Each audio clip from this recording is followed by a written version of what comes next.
కాదులే పిచ్చి తల్లి.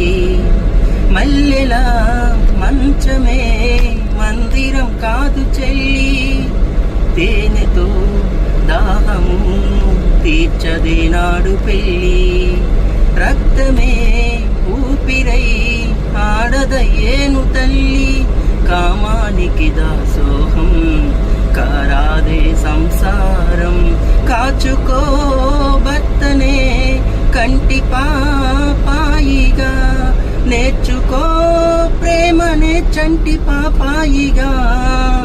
మన్నించేది మనసిచ్చేది మగడే సోదరి, సంసారం ఒక చదరంగం, అనుబంధం ఒక రుణపాసం.